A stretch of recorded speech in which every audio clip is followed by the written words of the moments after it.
day, the money that my mama stole is my fucking money that I should have had, whether I wanted to go jump off the Eiffel Tower with it or I wanted to pay for college. It doesn't matter. It was money that I had set aside for me that I was supposed to be able to use. If somebody stole money from you, you're not going to be thinking about that $100 you still got left in the bank. You're going to be thinking about, like, bitch, where the money you stole from me?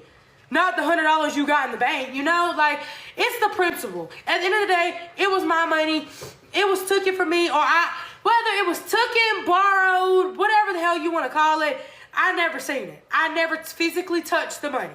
A lot of people are like, sue her, but y'all also have to think in the aspect of, like, I can't sue her because by law, she did what was recommended. She knew what the hell she was doing. She stole my money the smart way. And that's how I knew when I figured out what was going on, she was trying to play in my face and be funny.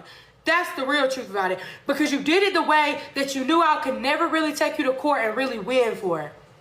That's how. Because she put the recommended amount, so by any judge, they would just be like, well, she put the recommended amount. Like, yeah, she took the other money, but she put what was recommended in there, so it wouldn't even really be a fight at that point. It wouldn't even really be a fight. She's like, what about the money that Pumpkin has in the Akugan? And still at the end of the day, yes, Pumpkin does have an Akugan for me in California with money in it. It's like 160, 170,000.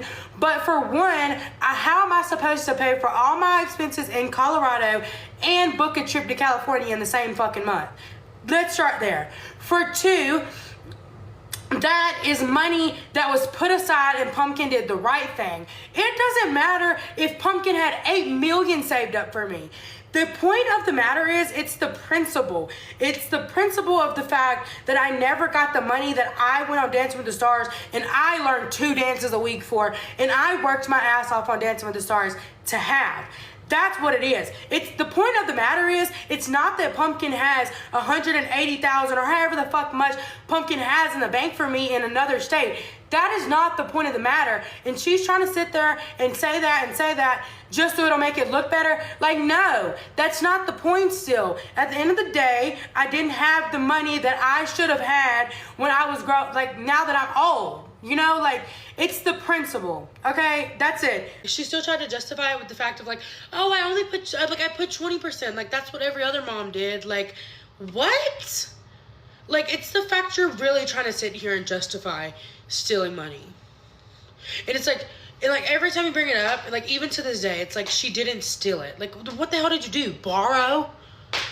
Well, obviously you didn't borrow it because I haven't gotten it back. Like, what she did was she put 20%. When I did Dancing with the Stars, she put 20% of what I made into a Coogan account. 20% of what I made. The other 80% of what I made went into her pocket.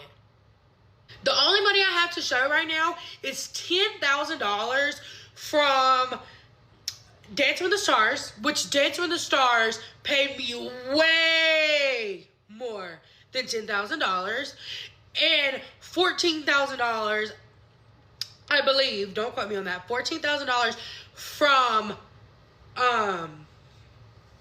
Masked Singer, which I got that money because at that time Pumpkin was had custody of me, so Pumpkin did all that. It's really giving JG Whitworth. Like, it's my money and I need it now. Call JJ Whitworth. 877 cash now. Like, girl, I'm starting to ask for some spare change. Spare change.